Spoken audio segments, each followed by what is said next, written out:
ਰੱਬ ਤਾਂ ਸੰਗਤ ਨੂੰ ਘਰੇ ਬਲੈਸ ਕਰਨੇ ਪਿੱਛੇ ਜਾਂਦਾ ਹੈ। ਰੱਬ ਨੂੰ ਕਿਤੇ ਰੱਬ ਕੋਲੇ ਆਉਣ ਦੀ ਲੋੜ ਨਹੀਂ ਪੈਂਦੀ। ਬਸ ਆਪਣੇ ਕਰਮਾਂ ਨੂੰ ਚੰਗਾ ਕਰਨਾ ਸਿੱਖੋ, ਆਪਣੇ ਕਰਮਾਂ ਨੂੰ ਕਲੀਨ ਕਰਨਾ ਸਿੱਖੋ ਕਿ ਉਹ ਕਿਵੇਂ ਕਰਨਾ। ਜਿਵੇਂ ਜਦੋਂ ਵੀ ਗੁਰੂ ਜੀ ਨਾਲ ਜੁੜੇ ਤਾਂ ਗੁਰੂ ਜੀ ਇੱਕੋ ਚੀਜ਼ ਕਹਿੰਦੇ ਸੀ, ਜਿੰਨੀ ਵਾਰ ਵੀ ਕਹਿਣਾ ਮੰਗੀਦਾ ਨਹੀਂ ਹੁੰਦਾ, ਮੰਨੀਦਾ ਹੁੰਦਾ। ਮੰਗ ਕੇ ਆਪਣੇ ਗੁਰੂਆਂ ਨੂੰ ਛੋਟਾ ਨਹੀਂ ਕਰੀਦਾ। ਜਿਹਦੇ ਕੋਲੇ ਕੁਝ ਹੋਏਗਾ ਉਹ ਦੇਏਗਾ, ਜਿਹਦੇ कोले कुछ होएगा नहीं वो देगा कि। ही से गुरु की ब्लेसिंग दो तरफ की चलती है, एक इंस्टेंट ब्लेसिंग और एक लॉन्ग टर्म ब्लेसिंग। 99.5% लोग इंस्टेंट ब्लेसिंग लेके ही खुश हैं कि मैं गुरु जी के पास आ गया और मेरा काम हो जाए। 0.5% वो हैं जो गुरु पे विश्वास करते हैं कि जदों गुरु दी मौज होएगी गुरु मैनू उदों ब्लैस कर देगा। तो गुरु जी कहते देख, चाह दो तरह की बनती होंगी है, एक पानी को उबालो, चाय पत्ती डालो, चीनी डालो, दूध डाल दो, एक उबाला दे के रख दो। फिर एक पानी को अच्छी तरह उबालो, चाय पत्ती डालो, चीनी डाल के उबालो, अच्छी तरह उबाले देने के बाद दूध डालो, फिर उसको उबाले दो। दोनों चाय के बीच में टेस्ट में फर्क होता है। सेम गुरु की ब्लेसिंग होती है। तो एक इंस्टेंट ब्लेसिंग जो गुरु से जबरदस्ती लेते हैं, हम लोग आके डिमांड करते हैं। गुरु कहता मैं महाशिव हूँ, महाशिव से जो भी मांगोगे मैं किसी को मना नहीं कर सकता, चाहे वो अच्छा मांग लो चाहे बुरा मांग लो, आपको अपने कर्मों का भुगतान खुद करना पड़ेगा आगे जाके। और एक होता है लॉन्ग टर्म, एक गुरु अपनी मर्जी से देता है, खुश होकर देता है, वो इस जन्म में भी और आने वाले जन्मों में भी आपके साथ चलती है। तो कहते इसलिए गुरु को भी टाइम देना सीखो। हम जाते हैं गुरु के पास, चाहते इमीडिएटली गुरु जी के पास पहुंचे और मेरे सारे काम हो जाएं। गुरु को भी तो टाइम देना सीखो। ही से बहुत टाइम जैसे ही हम लोग सत्संग सुनाते थे तो मैं भी यही सत्संग सारी संगत को सुनाता था, जो भी पुरानी संगत थी सब यही सुनाती थी। तो एक दिन दिवाली का दिन गुरु जी के पास हम लोग एम्पायर सेट में थे। हार्डली मेरे ख्याल से 7:30 या 8 बजे का टाइम होगा, हार्डली 4 या 5 लोग थे हम लोग। गुरु जी डेस्क के ऊपर बैठे थे और मैं गुरु जी के मुक्की मार रहा था वहां पे खड़े खड़े। कहते देख नरेंद्र, रब इत्थे बैठा है, लोग मिट्टी दी मूर्तियां की पूजा करते ने घरे, लोग मिट्टी दी मूर्तियां पूजते फिरते ने, रब इत्थे बैठा हुआ है। कहते आपां रब नूं तां मनाना है दिवाली ते। कहते लोग हुण 9 बजे फ्री होके कहणगे, दिल्ली के लोग की कहणगे चलो पूजा होगी, चलो जाके गुरु जी को लंगर ही करे आने, गुरु जी का लंगर बनाई बैठे ने। हाँ बई गुरु तां विहला है कहते लंगर बनवाण नूं। कहते कमलिओ ये मौका मुड़ के नहीं मिलना, ਜਿਹੜਾ दिवाली रब ना मना लोगे ना ये मौका मुड़ के नहीं मिलना। तो मुक्की चलती रही। मैनू कहते नरेंद्र गुरु तो क्यों नहीं मंगीदा हुंदा, क्यों मनीदा हुंदा? तो मैंने 3 या 4 चीज़ें बोली। नहीं गुरु जी बिना मांगे सब कुछ देते हो, मांगने की जरूरत ही नहीं पड़ती, ये किया वो किया। यानी सिर्फ लॉजिक क्या है, गुरु जी के साथ कोई लॉजिक नहीं चलता। गुरु अपने आप में बहुत बड़ा लॉजिक है, आप जितना उसमें घुसोगे उतना आप अंदर घुसते चले जाओगे। मैं कहा गुरु जी आप ही बता सकते हो, कोई नहीं बता सकता। धनी से मैं तेन को सत्संग सुनाना क्यों नहीं मंगीदा होंदा। जब हम गुरु से फोर्सफुली कोई चीज़ मांगते हैं उसकी लाइफ शॉर्ट होती है, ਉਹਦਾ ਭੁਗਤਾਨ ਆਪਾਂ ਨੂੰ खुद करना पैंदा, कोई नहीं ਉਹਦਾ ਭੁਗਤਾਨ करता। कहते मैं जो BA पार्ट 1 ਦੇ ਵਿੱਚ ਸੀ, मैं मलेरकोटला अपने प्रोफेसर साहब के यहाँ पे घर पे रहता था। दुगरी भी जाना, उनके घर पे भी रहना। उन प्रोफेसर साहब से मेरा इतना प्यार था, just like a father and mother, कि वो भी मुझे अपने बच्चों की तरह ही प्यार करते थे। तो मैं अंकल और आंटी दोनों के बीच में, प्रोफेसर साहब और उनकी वाइफ के बीच में जाके सो जाता था, इतना प्यार था मेरा उनके साथ। क्यों? मैंने उनको BA पार्ट 1 में वो चीज़ें दिखा दी थी कि मैं क्या चीज़ हूँ। मैंने अपनी पूरी फुल फ्लैज पावर उनको दिखा दी थी, मैं कितनी बड़ी पावर हूँ। कहते हैं लेकिन रब नूं भी एक गुरु धारना पैंदा है, रब भी धरती पे आंदा, रब नूं भी एक गुरु बनाना पैंदा। मैंने भी, जो टीचर होते हैं वो आपके गुरु होते हैं, तो वो मेरे गुरु थे। कहते आज की डेट में गुरुओं की वैल्यू नहीं है, लेकिन हमारे टाइम पे टीचर की वैल्यू होती थी, टीचर गुरु होते थे आपके। तो वो मुझे गुरु जी बोलते थे, मैं उनको गुरु बोलता था। तो मैंने BA पार्ट 1 में फाइनल ईयर के एग्ज़ाम उनको दिखा दिए थे। फाइनल ईयर में जो एग्ज़ाम आएगा, कॉलेज की ये रैंकिंग आएगी, मेरी रैंकिंग ये आएगी, सब कुछ मैंने उनको दिखा दिया था। तो आपस में चलते रहते थे, मुझे गुरु जी, मैं उनको गुरु, एक दूसरे को बोलते रहते थे। कहते एक दिन मैं खाना खाने के लिए आया, जैसे ही मैं खाना खाने के लिए मैं वहाँ पहुँचा तो आंटी बेड़े में बैठ के खाना बना रही थी, सर्दियों के दिन थे। तो आंटी ने मेरी बाजू पकड़ ली खाना खाने के बाद। कहती गुरुजी का नाम लेके बोला, देख निर्मल तू सब कुछ कर सकता है, मुझे मालूम है तेरे में बहुत बड़ी पावर है, तू पूर्ण अवतार है, तो मुझे एक बेटे की दात बख्श दे। उनके एक ही बेटी थी गुरुजी कहते। मैं क्या आंटी की करना है, मैं तुहाडा मुंडा। कहते जिहदा रब मुंडा बन जाए ਉਹਨੂੰ ਅੱਗੇ ਕਿਸੇ ਚੀਜ਼ ਦੀ ਲੋੜ ਨਹੀਂ ਹੁੰਦੀ। क्यों? सृष्टि का मालिक तुहाडा बेटा तुहानूं अपने माँ बाप बना रहे। कहते नहीं मुझे चाहिए जो हमारे वंश को आगे चला सके, प्रोफेसर साहब के वंश को आगे चला सके। तो गुरु जी कहते मैं उन्होंने कहा आंटी केड़ा वंश, तेरे प्यो का नाम की, ये उसके बाप का नाम क्या, ये उसके बाप का नाम पता नहीं, उसके बाप का नाम पता नहीं। तो कौन सा वंश? वंश तब तक है जब तक हम लोग बैठे हैं, जब हम ही चले गए कौन सा वंश किसने देखा।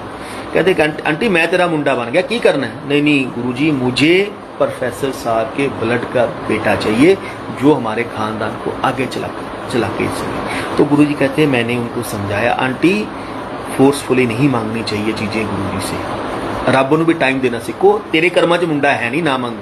तो गुरुजी कहते मैंने 3 दाने मंगवाए, एक मक्की का, एक कनक का और एक सरसों का। कहते मैंने अपने नाखूनों के ऊपर रखे और पौधे खड़े कर दिए, नाखूनों के ऊपर रख के पौधे खड़े कर दिए। गुरुजी कहते मैं आंटी नूं कहा आंटी मैं बंजर धरतियां नूं द्वारा हरे कर सकदा वां, सुक्कियां होए वृक्षां नूं हरे कर सकदा, नौहां दे उत्ते वृक्ष खड़े कर सकदा, लेकिन आंटी तेरे कर्मां च मुंडा है नहीं, मेरे तो मुंडा ना मन। कहते उसने इतना फोर्स मुझे कर दिया कि जो मर्जी कर लो, आज जब तक आप मुझे बेटे की दात नहीं बख्शोगे मैं आपको नहीं जाने दूंगी। गुरु कहते कई बार भगवान इतना मजबूर हो जाता है, उन्हें देना पैंदा। मुझे मालूम था कि इसका भुगतान खुद आंटी को हमें करना पड़ता है, संगत को करना पड़ता है, लेकिन मैं मजबूर हो जाता हूं, क्या करूं, मेरे भी हाथ बंधे होते हैं। तो कहते जब नहीं मानी आंटी को, मैंने बोला आंटी जा मुंडे की दात नूं ब्लैस की, तो आंटी खुश हो गई। उनको मालूम है जो इन्होंने बोल दिया वो तो पत्थर पे लकीर है। कहते शाम को प्रोफेसर साहब घर पे आए, तो मैंने प्रोफेसर साहब ने खाना वगैरह खाया, मैंने उनको अपने घर पे बुला अंदर उनके रूम में लेके चला गया। तो जैसे ही उनके रूम पे गया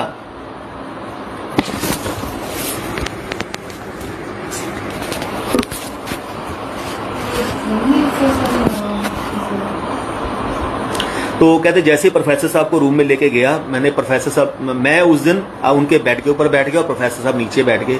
मैंने प्रोफेसर साहब को बोला देखो आज मैं तोड़ा गुरु, तुसी मेरे चेले हो, आज मैं जो आपसे बात बोलूंगा वो आप किसी से नहीं बोलोगे, ये प्रॉमिस करो। अगर आपने अपना प्रॉमिस तोड़ा तो मेरा और आपका जन्मों जन्मों का रिश्ता खत्म हो जाएगा। गुरु कहते जदों मैं उन्होंने कहा, कहना प्रोफेसर साहब ने मुझे कहते हंसने लगे, ने कॉल देता कि जो मर्जी कर लो मैं किसी को नहीं बताऊंगा। कहते हस्बैंड अपनी वाइफ से, वाइफ अपने हस्बैंड से कोई भी चीज नहीं छुपा सकती, हम टुकड़ों में बता देते हैं एक दूसरे को, कोई भी पर्सनल चीज भी होगी ना टुकड़ों में बताना शुरू होंगे, 5% 10% करके कभी ना कभी उनको बता देंगे। तो कहते जब वो उन चीजों पर लगी रही तो मैंने प्रोफेसर को बोला देखो आपके कर्मों में बच्चा नहीं है, लेकिन आज जबरदस्ती आंटी ने बेटे की दात मेरे से ले ली है। हूँ जो प्रोफेसर साहब मैं आपको बात बोलने वाला हूँ आप वो आंटी को भी नहीं बताओगे, जो मर्जी हो जाए। कहते उन्होंने वादा किया मेरे से। कहते मैंने उनको बोला अंकल प्रोफेसर साहब जो ਤੁਹਾਡੇ बेटा होएगा ਉਹਦੀ उम्र 12 साल दी होएगी, 11वां बर्थडे सैलीब्रेट हो रहा होएगा, 11वां बर्थडे सैलीब्रेशन हो रहा होएगा, हरबंस सिंह रागी दी शब्द चल रहा होएगा और ਤੁਹਾਡੇ बेटे की डेथ हो जाएगी। तो मैंने गुरु कहते नरेंद्र हजे तो बच्चे की नींव भी नहीं रखी, अपने कमरे की नींव भी नहीं रखी, अपा तो ढैन का भी दसता कि घर बनने से पहले टूटना कब है। कहते अभी तो घर की नींव भी नहीं रखी गई। कहते क्यों, रब नूं सब कुछ पता है। कहते मां दे सामने अपना एडा बड़ा जवान पुत्र चलिया जावे, सारी जिंदगी मां नहीं भुल सकती। कहते प्रोफेसर साहब कहते ठीक है जी मैं अपनी वाइफ को नहीं बताऊंगा। कहते देख बच्चा होया, 11वां बर्थडे पूरा होया, 12वां बर्थडे जो ही सैलीब्रेशन होने लग गया, गुरु ग्रंथ साहब का पाठ उन्होंने घरे रखा हुआ सी और हरबंस सिंह रागी का उही शब्द चल रहा सी जो मैं उन्होंने कहा सी, और दुध का प्रसाद जो गुरु ग्रंथ साहब को आप लाया वो दुध पीन लग गया, बच्चे की एट द स्पॉट वो गले के विच अटक गया और वो डेथ हो गई। कहते जो बच्चा माँ बाप के सामने चले ना सारी जिंदगी आप बच्चे ने भुल नहीं सकते। मैनू पता सी ये चीज़ होनी है और सारी जिंदगी तुसीं उहनूं भुल नहीं सकते। कहते कितना मुश्किल होंदा सोचो। कहते 2002 दे विच जदों मैं दोबारा जलंधर गया, कहते मैं प्रोफेसर साहब नूं कहा अंकल अज अपनी आंटी नूं सुनाओ महापुरुषों तो क्यों नहीं मंगीदा हुंदा, महापुरुषों नूं क्यों मन्नीदा हुंदा है। कहते अज आंटी जे तू जबरदस्ती मेरे तो ना करदी अब तू अपनी 12 साल के बच्चे नूं कोई याद ना करदी। मैनू पता सी कि मैनू एक सोल लिया के देनी पई, अदरवाइज तुहाडे कर्मां दे विच तां बच्चा है नहीं सी। कहते वो सोल भी मैनू जबरदस्ती लिया के देनी पई। तो ही सेज गुरुआं ते विश्वास करना सीखो। ਅਸੀਂ ਲੋਕ गुरु ते विश्वास नहीं करते हैगे। ਅਸੀਂ लोग कहने गुरु जी को गए और गुरु जी साडा सारा काम इमीडिएटली कर रहे। गुरु को भी तो टाइम देना सीखो, गुरु ਨੂੰ भी टाइम देनी देना ਹੁੰਦਾ कहते। तो ऐसे ही अगर मैं बोलूं कि गुरु जी तो शिव महाशिव थे ही। जितनी बारी मुझे बोलना एक ही चीज़ बोलते थे, तेरा गुरु महाशिव है, ब्रह्मा विष्णु महेश तेरे गुरु दे विचों निकले हुए ने। मैं एड्डी बड़ी पावर हाँ। जब मैं अहमदाबाद में होता था तो एक बार गुरु जी ने सत्संग सुनाया कि मेरे पास कोई SP सिंह या सुरेंद्रपाल सिंह कोई मिनिस्टर आया है, MP था, उसकी वाइफ को कैंसर था और शुगर थी।